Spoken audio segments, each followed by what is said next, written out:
즐거운 안식일입니다. 하늘의 평안이 우리 모든 성도들의 삶 가운데 함께 하시고 오늘 유튜브로 참여하는 우리 성도들의 삶 가운데 함께 하시기를 주의 이름으로 축원합니다. 저는 오늘 새천사의 기별과 마지막 남은 교회의 사명이라고 하는 제목으로 말씀의 은혜를 나누고자 합니다.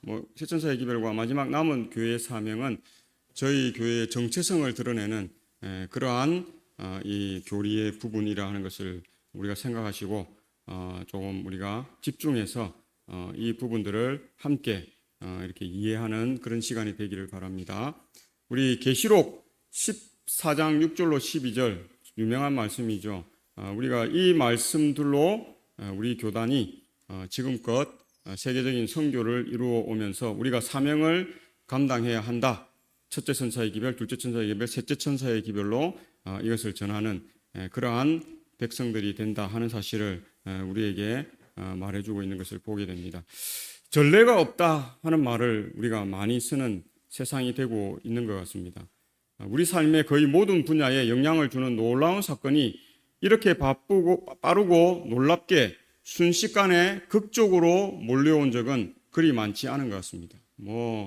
정치적으로나 문화적으로나 세계적으로나 경제적으로나 천재지변적으로나 이런 부분들이 지금 동시다발로 마지막 때가 되면 이게 더 강해질 것이고 어떤 의미에서 하늘이 무너지는 것 같은 그런 일들이 이제 일어날 것을 우리가 보게 됩니다. 그래서 우리는 지금 이제 그런 시대로 접어들어서 이제 그것을 어떻게 해요?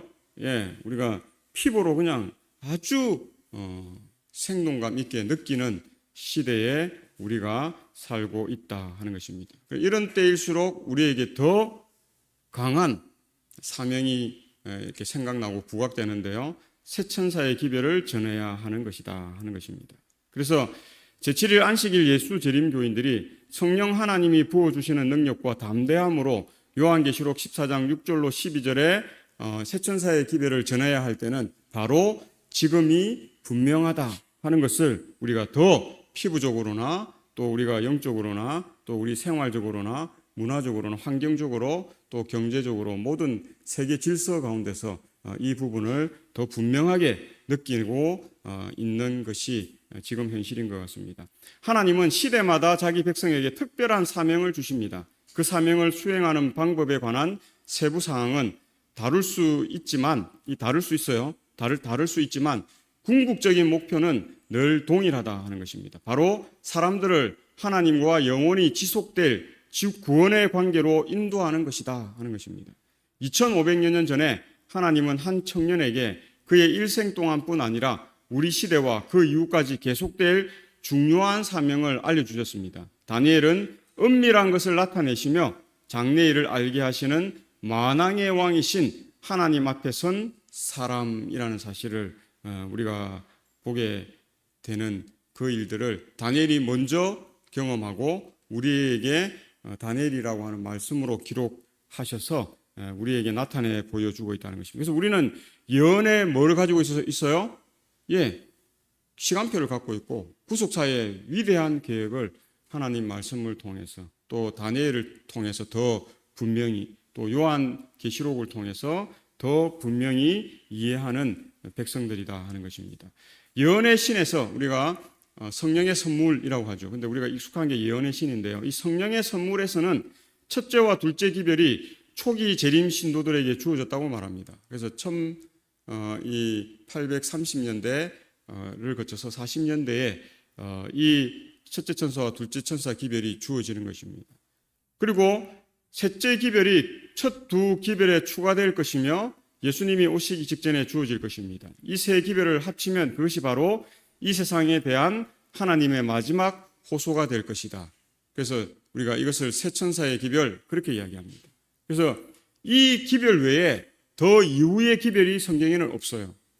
그래서 성경에 있는 마지막 기별이 이 새천사의 기별입니다.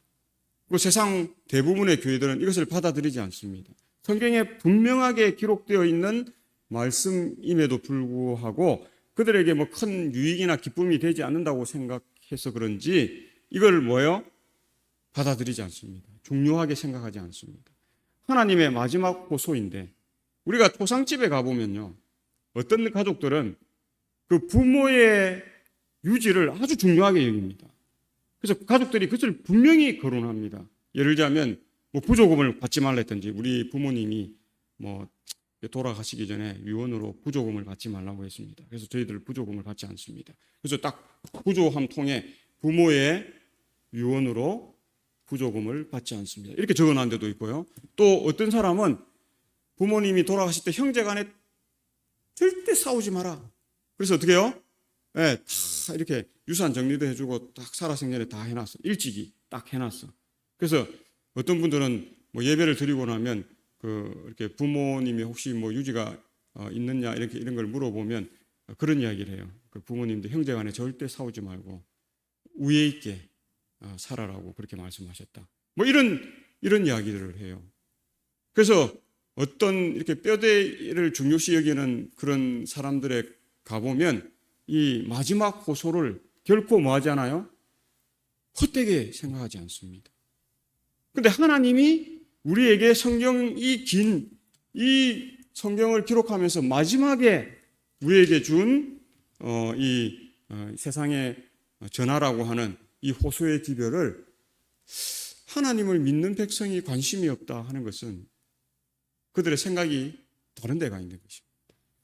그들의 믿음의 중심에 누가 있지 않다고요? 하나님, 예수 그리스도께서 계시지 않는다는 사실을 우리에게 나타내 보여주고 있는 것입니다. 가장 엄숙하고 중대한 사업이 무엇이겠습니까? 교회정은 9권 19쪽에 이야기하고 있습니다. 하나님은 남은 교회로서의 우리의 사명은 영감적인 기별 속에 분명히 드러나 있다고 말하고 있는데요. 그들은 멸망하는 세상에 전할 마지막 경고를 위탁받았다. 하나님의 말씀에서부터 놀라운 빛이 그들에게 비치고 있다. 가장 엄숙하고 중대한 사업, 첫째와 둘째와 셋째 천사의 기별을 선포하는 사업이 우리들에게 주어졌다. 그보다 더 중요한 사업은 없다. 다른 어떤 것도 그들의 주의를 빼앗도록 허용되어서는 안 된다. 세상은 경고를 받아야 하고 하나님의 백성은 자신들에게 맡겨진 과업에 성실해야 한다. 그렇게 말하는 것입니다. 그래서 제7일 안식일 예수 재림 교단은 이 일에 목숨을 걸고 이 일에 세계적인 선교 사명으로 생각하고 지금까지 160년이 넘는 기간 동안 오로지 이 한 목표를 가지고 세계 교회로서 전하고 있고 또 선교하고 있다 하는 사실을 우리가 볼 수밖에 없는 것입니다. 십자가에 달리신 그리스도가 유대인에게 배척당하는 과정을 지켜보며 경악하는 사람이 많습니다.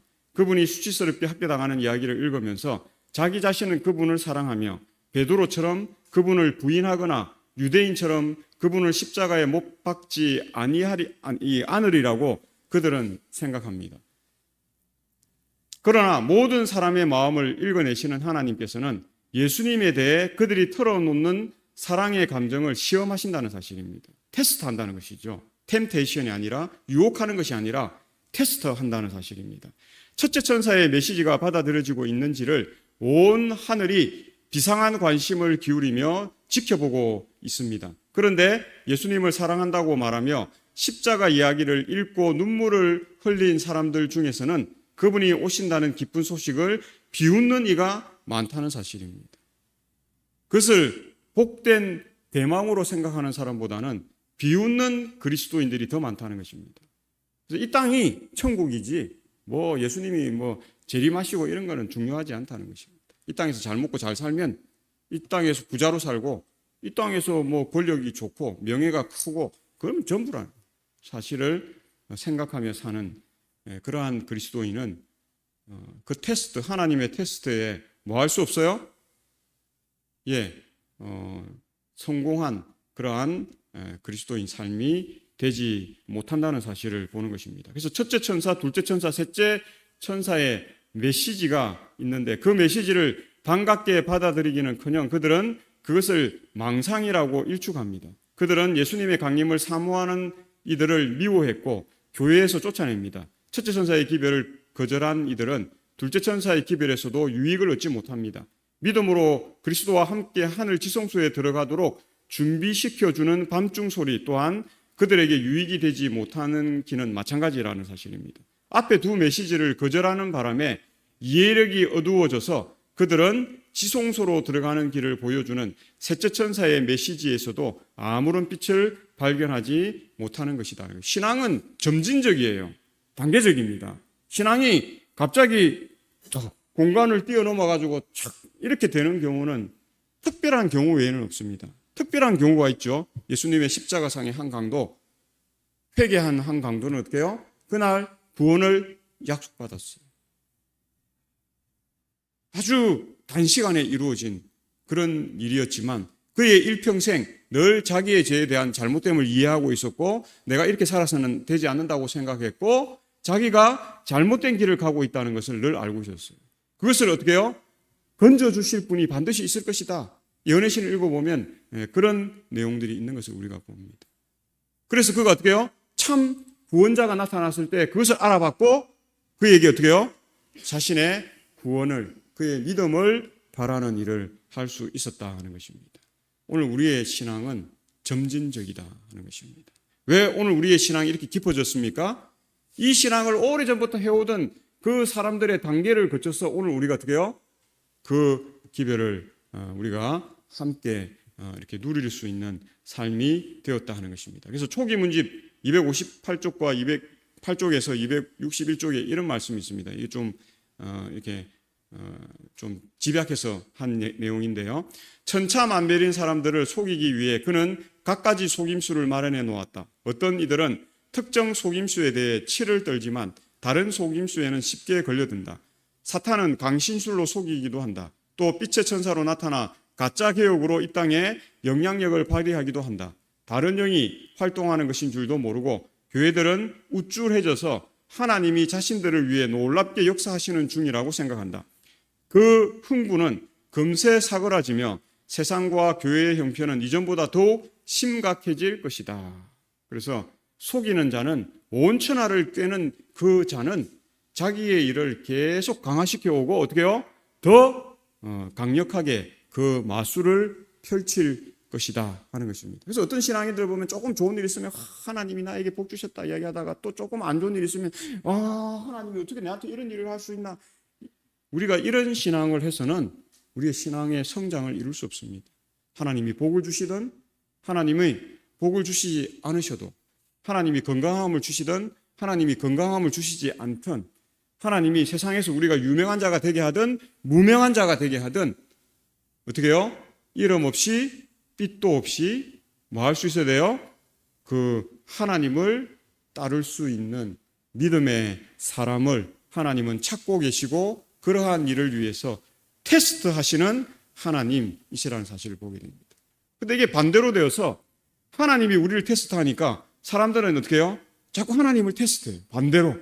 하나님 나에게 복 주시면 내가 이 일을 할게요. 하나님 이 일을 이루어 주시면 내가 저 일을 할게요. 하나님 우리 자녀를 좋은 대학 가면 저기 해줄게요. 하나님 좋은 직장 주시면 이렇게 할게요. 하나님 계속 그렇게 하는 것입니다. 하나님이 하나님을 시험해보라 테스트해보라 한 이야기는 말라기에 나옵니다. 뭘 가지고 하나님을 테스트해보라고 했어요? 우리의 11조. 하나님이 이 우주의 주인이시기 때문에 10분의 1의 11조를 하나님께서 어떻게 해요? 나에게 돌려라 라는 이야기를 하셨어요. 성경에 기록되어 있는 이야기죠. 근데 사람들이 그걸 못 믿어. 그러니까 어떻게 해요? 이 일로 나를 시험해보라 하는 것입니다. 테스트해보고 더 많은 복을 받나 안 받나 보고 안 받으면 안 받을 리가 없죠. 그러니까 하지 말라 이야기가 없어요. 그 말은 뭐예요? 하면 복을 받게 되어 있는 거예요. 만약에 그게 하나님이 조건적이었다면 한번 해보고 복 안 받으면 그 다음부터 하지 말고 계속 복 받으면 계속 하라? 그렇게 말씀하셨겠죠. 근데 성경은 그렇게 말씀하지 않습니다. 테스트 해보라. 하나님 자신감이 있는 것이죠. 하나님이 뭐예요? 자신감이 있다니까요. 근데 우리는 그 자신감 넘치는 하나님을 자꾸 뭐하지 못해요? 믿지 못하는 것입니다. 의지하지 못하는 거예요. 신뢰하지 못하는 거예요. 그러면서 나는 믿음이 있는 자라고 이야기합니다. 나는 신앙이 있는 자고 나는 그리스도 안에 있는 자라고 우리가 이야기하는 것을 보는데 성경을 읽어보십시오. 그리스도 안에 있는 자의 삶이 어떠한 모습인가? 아브라함을 한번 보십시오. 아브라함이 뭐 딱 일이 있고 딱 오면 제일 먼저 하는 일이 뭐예요? 하나님께 11금을 바치면서 하나님이 나의 주인이시라는 것을 인정하는 그 일부터 시작합니다. 아브라함이 복을 받을 수밖에 없죠.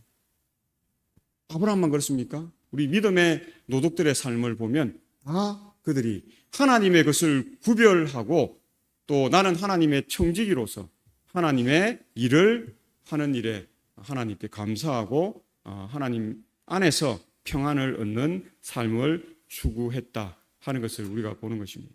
그래서 이 사단의 속임수, 그래서 뭐 금방 흥분했다가 금방 또 가라앉았다가 뭐 이런 삶이 아니라 한결같은 꾸준한 삶을 통해서 계속 한 걸음 한 걸음 한 단계 한 단계 담은 0.0001mm라도 우리가 어떻게 해요? 하나님 나라를 향해서 우리의 신앙이 상승하는 올라가는 그러한 신앙. 우리가 떨어질 때도 있습니다. 믿음이 약해서 작게 넘어질 때도 있고 쓰러질 때도 있고 우리가 이렇게 그럴 때도 있지만 다시 우리가 눈을 들어서 어떻게 해요?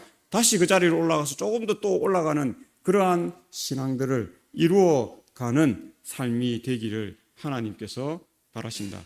그래서 요한계시록 12장 9절에 큰 용이 내쫓기니 옛뱀 곧 마귀라고도 하고 사탄이라고도 하며 온 천하를 꿰는 자라 그가 땅으로 내쫓기니 그의 사자들도 그와 함께 내쫓겠다. 그렇게 이야기합니다. 이 짧은 12장 9절에서 내쫓긴다는 말을 3번씩이나 해요. 결국 하나님께서 사단을 어떻게 하실 것입니까? 멸망시킬 것을 하나님께서 미리 예고하시는. 그래서 그 죄를 지은 사단이 죄 없는 하늘에서 거할 수 있다고요? 없다고요? 없다는 사실을 이야기하는 것입니다. 유대는 2번만 강조해도 그건 중요한 일이죠. 반드시 있을 일이죠. 근데 3번, 4번 강조하는 것은 뭐예요? 확실한 것입니다. 그래서 하나님이 성경에 풀어서 66권 가운데서 이것을 계속 설명해 주고 있지 않습니까?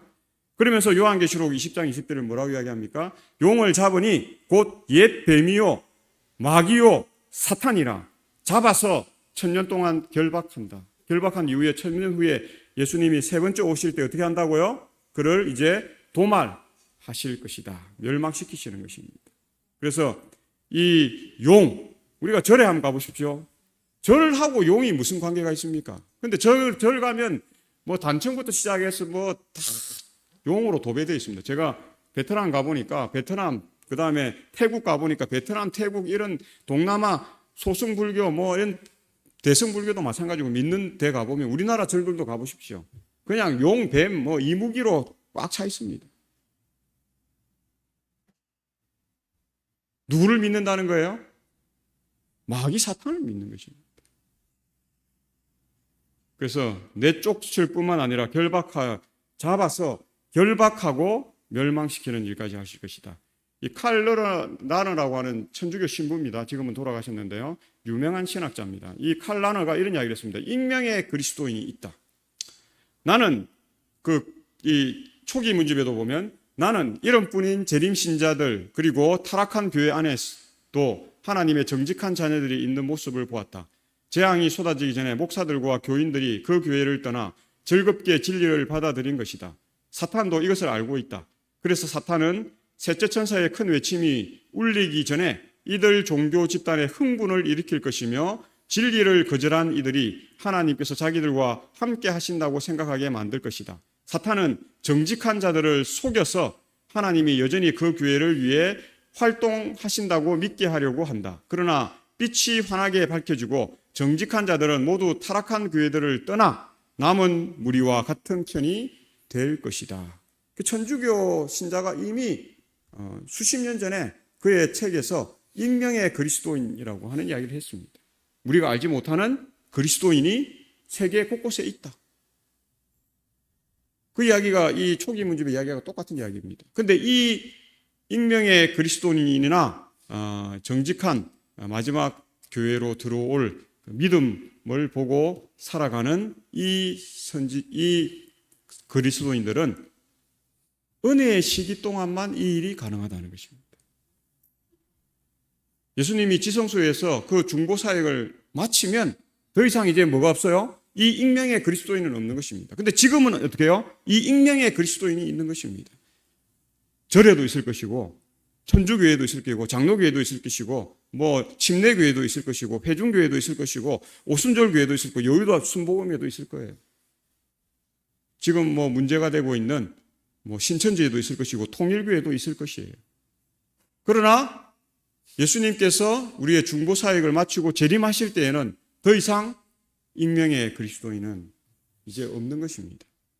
은혜의 이 기간 동안에 가능한 이 이야기를 우리만 알고 있는 게 아니에요. 이 신부도 그걸 알고 있고 익명의 그리스도인에 관한 그의 책을 쫙 이렇게 적어서 이것을 설명하고 있는 것을 우리가 보는 것입니다.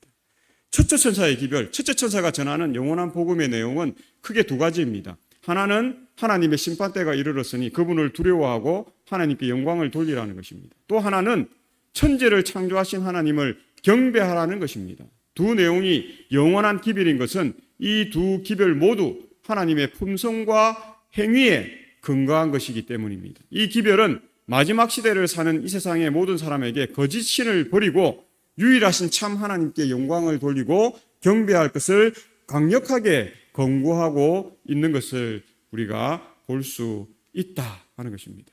오늘 우리가 이 천지를 창조하신 하나님을 예배하고 경배하는 그 믿음 위에 굳게 서게 되시기를 바랍니다. 뿐만 아니라 하나님의 심판때가 이르렀을 때 하나님을 두려워하고 하나님께 영광을 돌리는 그 일들을 통해서 구원의 자리에 다 서시는 우리 모두가 되고 또 유튜브로 참여하시는 분들이 되시기를 주의 이름으로 축원합니다. 이 기별은 하나님을 심판주와 창조주로 소개하므로 사람들이 왜 그리 해야만 하는지 그 이유를 분명하게 알려주고 있습니다. 참신앙과 거짓신앙은 섬김의 대상이 누구냐에 따라 판명됩니다. 창조주 하나님을 예배하는 것이 참신앙이며 그 외 다른 우상을 예배하는 신앙은 그 형태와 관계없이 모두가 거짓신앙입니다. 참신은 유일합니다. 우리가 하나님이라고 부르는 그 하나님 외에는 없다. 그래서 첫째 천사의 기별은 이에 대한 명백한 이 선언임과 동시에 그릇된 신앙을 하는 사람들을 참신앙으로 초청하는 하나님께서 보낸 초청장이다 하는 것을 우리가 보는 것입니다. 그래서 천지를 만드신 그 하나님을 뭐하라고요? 경배하라 하는 초청장을 우리에게 주고 있습니다. 그래서 성경에서 바벨론은 하나님께 대적하는 이 세력을 상징합니다. 그 기원은 창세기 11장에 바벨성까지 거슬러 올라가는데요. 이 바벨탑 사건은 하나님께 대한 도전이고 반역이며 배도였습니다. 이 성을 짓던 이들은 자신들의 이름을 내기 위해 이 탑을 쌓아 올렸다고 주장하고 있습니다. 이처럼 바벨론은 그 형태 여하를 막론하고 하나님이 아닌 자신을 높이고자 하는 사탄의 정신이 그 기초라는 사실을 우리가 보게 됩니다. 구약시대의 바벨론 제국은 하나님의 성전을 회파하고 그 성전 기명들을 탈취해 감으로 그분이 제정하신 예배 제도를 파괴한 나라였습니다. 그러한 그 세력들이었다 하는 것을 보고 여전히 오늘날도 이러한 세력 하에 있는 자들은 하나님을 섬기는 것이 아니라 어디에 속한 존재라고요? 사탄의 반역자 정신이 들어있는 삶이다 하는 것을 봅니다. 더 나아가서 그 나라는 하나님의 백성을 포로로 잡아가서 그들에게 자신들의 섬기는 거짓 우상들을 섬기도록 강요하는 것입니다. 요한계시록에서 바벨론은 거짓 예배제도, 곧 하나님이 세우신 예배제도가 아닌 사람이 만든 예배제도를 상징합니다. 또한 바벨론은 거짓 예배제도를 옹호하고 유지하는 배도한 교회를 상징합니다.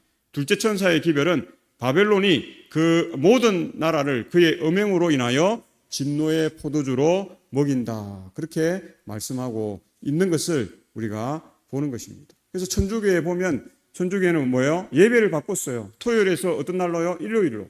그래서 안식일이 토요일인데 그 이름을 바꿔서 일요일을 주일이라고 부르는 것입니다. 하나님이 나의 부활을 기념해서 그 날을 예배일로 하라. 성경에 이야기한 적 없습니다. 안식일을 기억하여 지키라. 안식일이 우리의 예배일이라 하는 사건은 성경에 수도 없이 많습니다. 우리가 무엇을 믿어야 합니까? 하나님의 말씀을 믿어야 한다. 세상은 더 많은 존재들이 거짓을 믿고 있습니다. 그래서 하나님께서 어떻게 해요? 좁은 길로 가라.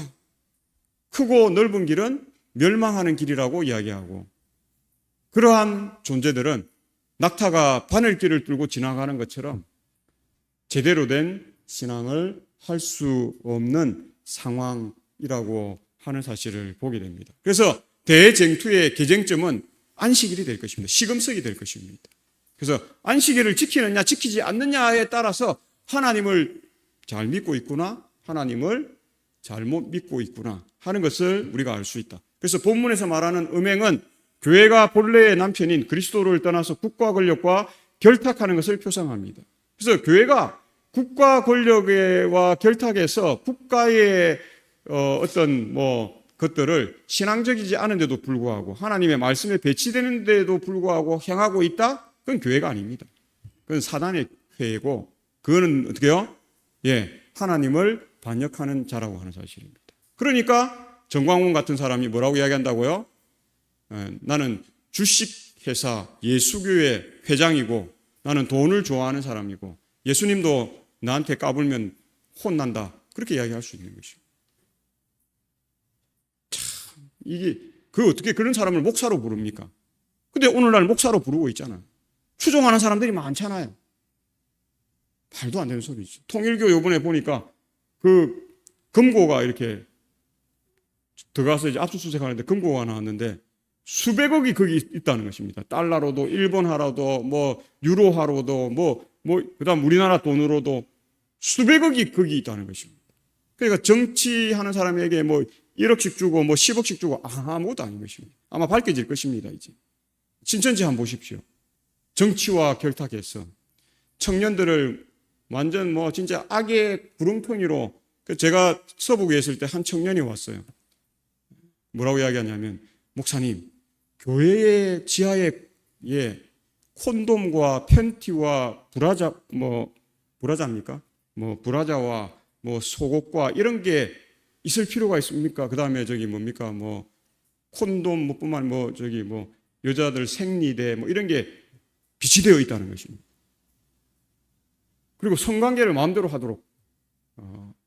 그리고 청년들한테 일주일씩 데리고 가서 자기들 하고 싶으면 술이고 무진장 준다는 것입니다. 청년들이 얼마나 좋아요. 대학생들이 가서 술 마시고 놀고 가면 여자들 있고 잘생긴 청년들이 있고 이러니까 어떻게 해요? 서로 그냥.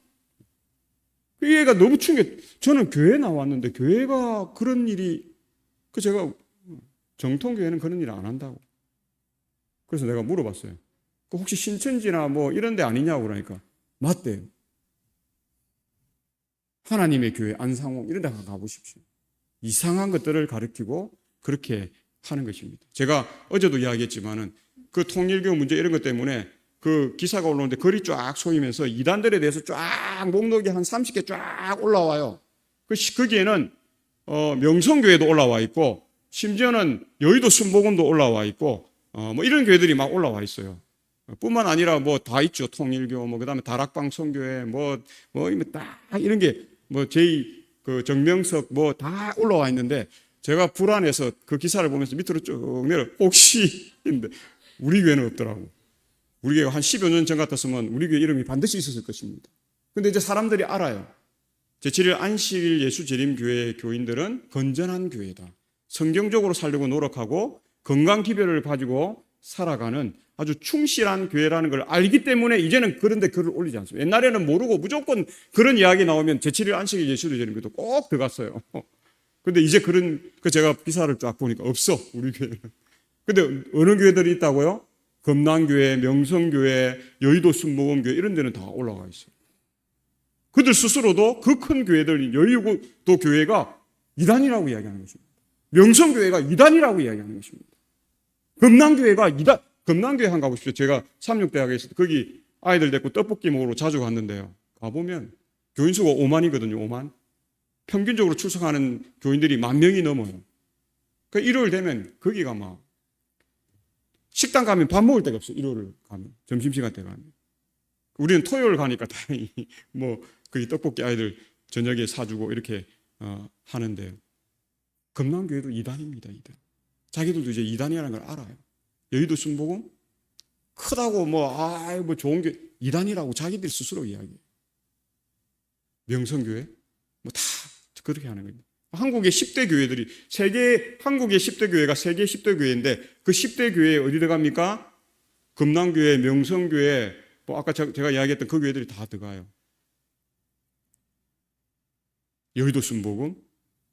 그리고 그 뭐 만민중앙교회 감옥 갔잖아요. 20몇 년 뭐 지금 수감해야 되는데 지금 몇 년 하고 있는데 그 새록 목사님 가서 그렇게 하고 있고 장난 아닙니다. 크다고 돈이 많다고 하나님의 교회가 아니라는 사실을 우리가 보는 것입니다.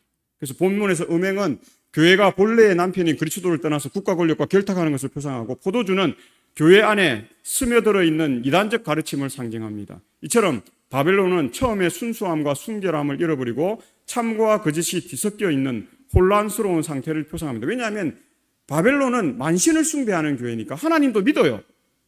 신은 많으면 많을수록 좋다 생각하니까. 로마도 마찬가지 아니에요? 판테온이 뭡니까? 그 만신전이에요. 신은 많으면 많을수록 좋은 거예요. 이것도 받아도 저것도.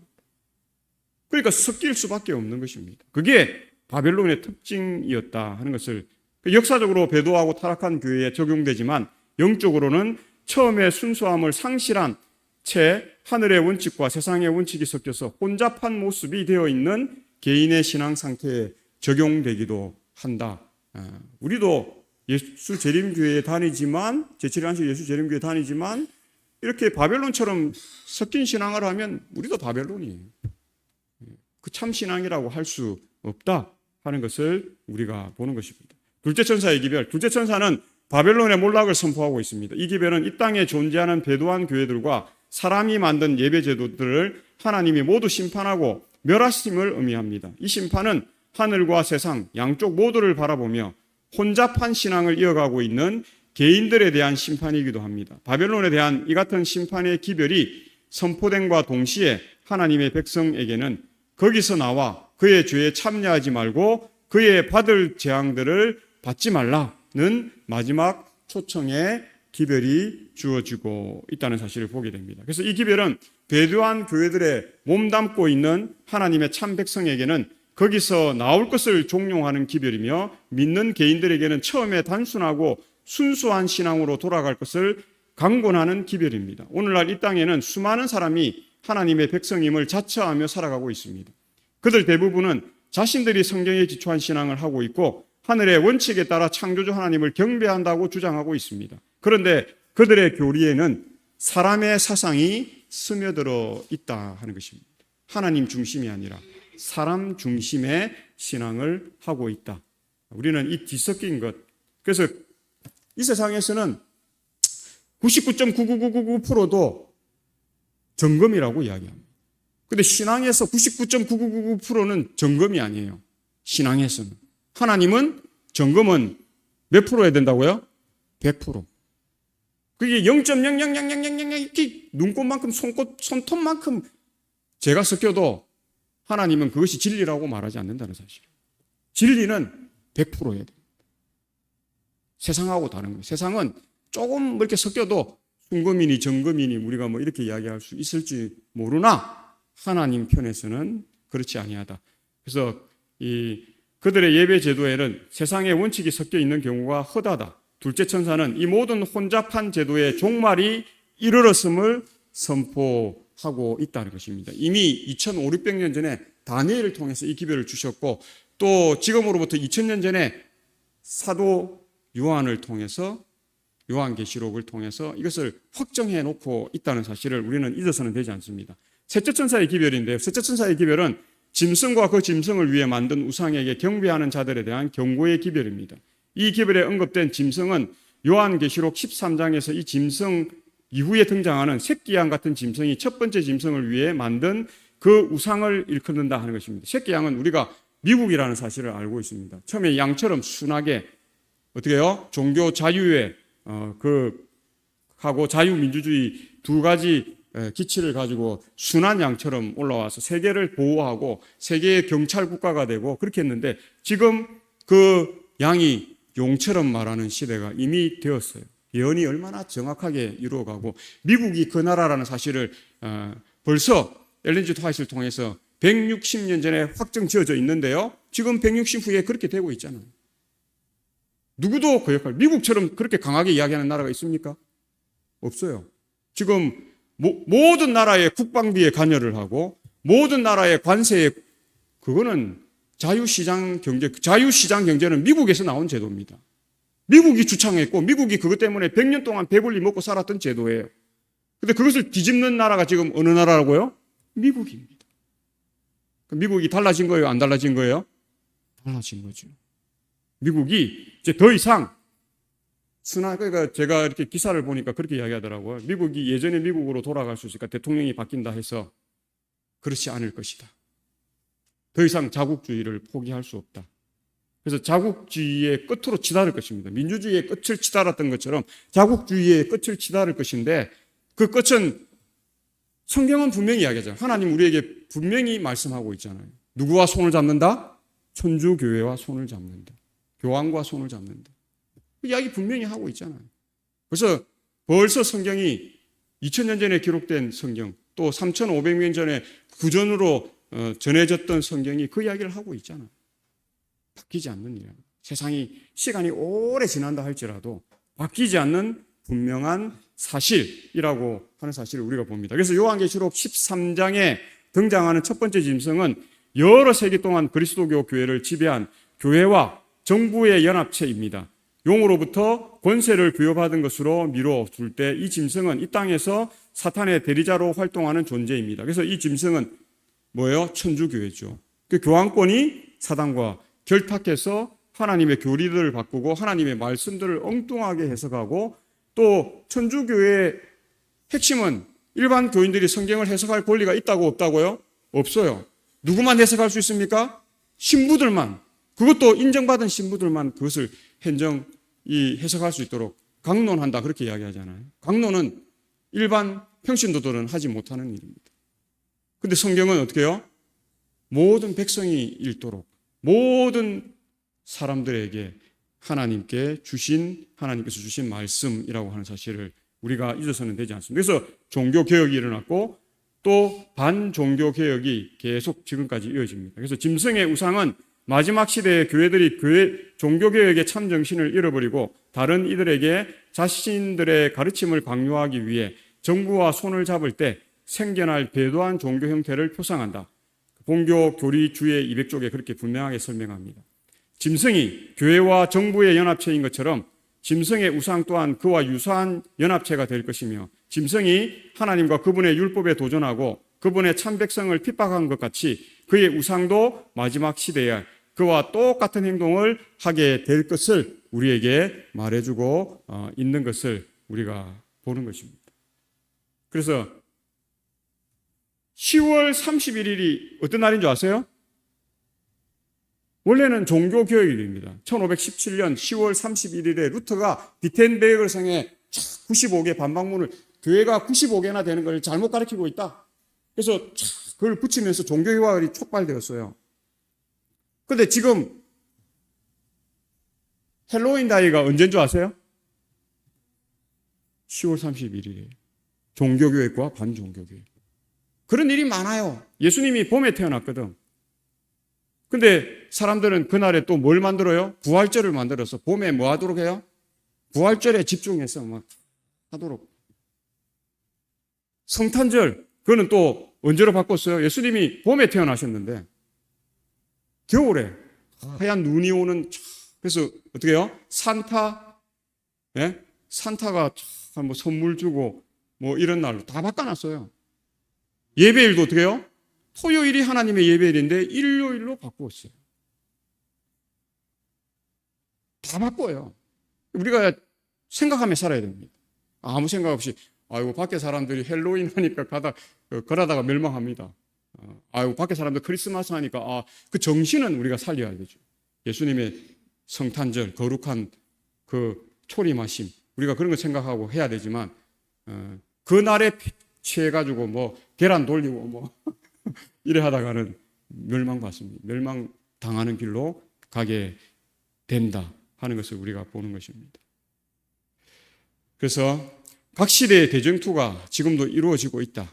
사탄의 주도하에 이루어지는 하나님을 대적하는 세력의 대연합운동은 교회 간의 연합으로부터 시작합니다. 초교파 운동, 에큐메니칼이라고 불리는 이 운동은 그 역사가 이미 오래되었습니다. 지금은 그 운동이 그리스도교 안에서의 교회 간의 연합을 넘어서서 다른 종교와의 연합을 시도하는 종교 통합운동으로 발전되어 있습니다. 이게 뭐 나쁩니까? 종교가 통합되는 게 맞지 않습니까? 근데 문제는 뭐냐면 자기들이 갖고 있는 고유의 믿음을 뭐하지 않는다고요? 포기하지 않고 참여하기 때문에 그렇습니다. 절에서는 누구를 통해 구원을 받는다고요? 부처를 통해서 구원받는다. 이슬람교는 누구를 통해서요? 알라 신을 통해서 구원받는다. 조로아스터교에서는 조로아스터 통해서 구원받는다. 뭐 이렇게 하기 때문에 그 통합은 아무 의미가 없는 것입니다. 그래서 영원히 함께 할 수가 없는 것이고 하늘까지 이어질 수 없기 때문에 그렇게 우리가 이 부분에서 심각하게 생각해야 한다는 것입니다. 종교는 그 형태와 관계없이 그 최종 지향점은 모두 같다는 인식하에 이 땅에 존재하는 수많은 종교가 서로 간의 협력과 연합을 도모하고 있는 것입니다. 자신의 믿음을 그대로 간직한 채. 그래서 옛날 제사장 시대에 제사장들이 하나님께 착 제사 드리고 하나님께 착 기도하고 딱 한 위에 내려가서 그 밑에 칸칸이 있는 방들 자기들 그 있는 방에서 어떻게 해요? 태양신을 향해서 이런 신앙들을 각자 하는 것 그런 이야기가 많이 나오죠. 이 요셉이 아내를 데리고 나올 때 라헬이 뭘 갖고 왔어요? 우상을 갖고 왔어요. 라반은 하나님을 아는 사람입니다. 그렇기 때문에 그 외삼촌에게로 보낸 거죠. 근데 라반은 하나님도 믿으면서 누굴 믿었다고요? 우상도 섬겼습니다.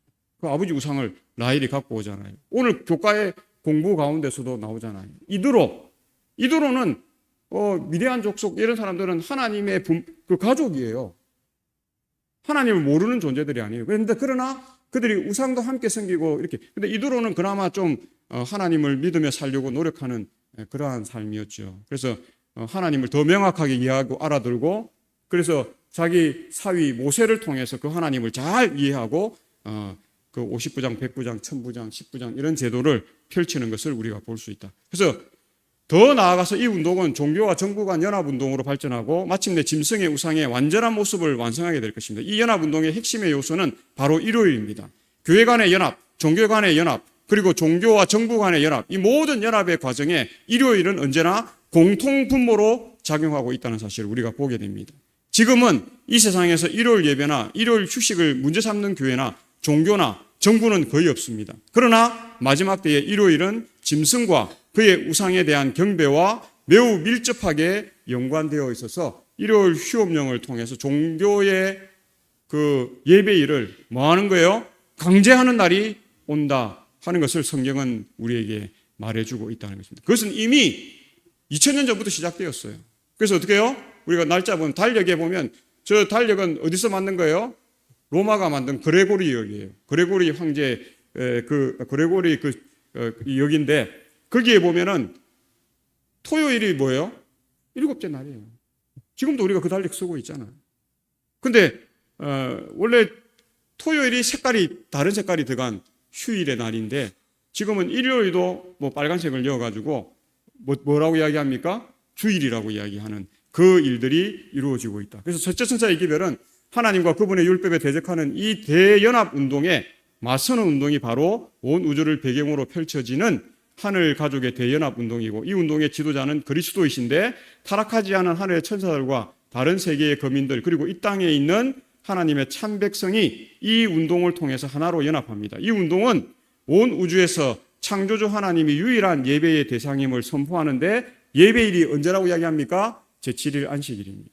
하나님을 대적하는 세력의 대연합 운동의 핵심 요소가 일요일인 것에 반해 하늘 가족의 대연합 운동의 핵심 요소는 제7일 안식일입니다. 이처럼 일요일은 짐승과 그의 우상에 대한 경배와 그리고 제7일 안식일은 창조주 하나님께 대한 경배와 밀접히 연관되어 있고 이 일을 가지고 대쟁투가 펼쳐지고 있다. 그래서 첫째 천사의 기별 역시 첫째 천사와 둘째 천사의 기별과 마찬가지로 경배의 대상에 그 초점이 맞춰져 있습니다. 이 기별은 특히 창조주 하나님께 경배하지 않고 그분을 대적하는 짐승과 그의 우상에게 경배하는 자들이 받을 마지막 심판에 대해 경고하는데 이 심판은 철저하고도 완전한 심판이 될 것이다. 그래서 엘렌 화이트는 그의 이 기록을 통해서 여러 사람이 믿음으로 말미암아 의롭다 하심을 받는 것에 관한 기별이 셋째 천사의 기별인지의 여부를 묻는 서신을 나에게 보내왔다고 하면서 나는 진실로 그것은 셋째 천사의 기별이다. 셋째 천사의 기별이 믿음으로 말미암는 의의 기별과 동일한 그러한 의미가 있다. 엘렌 G. 화이트 리뷰 앤 헤럴드 1890년 4월 1일자에 서여 있는 것을 보게 됩니다. 믿음으로 말미암아 의롭다 하심을 믿는다는 것은 자기 뜻을 하나님의 뜻에 전적으로 굴복시키는 것을 의미합니다. 하나님을 예배하는 것 또한 그 본질에 있어서 자신의 의지를 그분께 완전히 굴복시키는 것입니다. 이 같은 면에서 볼 때 하나님을 유일한 경배의 대상으로 선포하는 셋째 천사의 기별은 믿음으로 말미암는 의의 기별이라고 하는 사실입니다. 오늘 우리가 이 세 천사의 기별을 받은 마지막 남은 백성으로서 이 교회의 사명을 우리가 잘 증거하는 일을 통해서 우리의 믿음을 보양하고 우리의 정체성을 확립하는 우리 모두가 되시길 바라면서 말씀을 줄이겠습니다.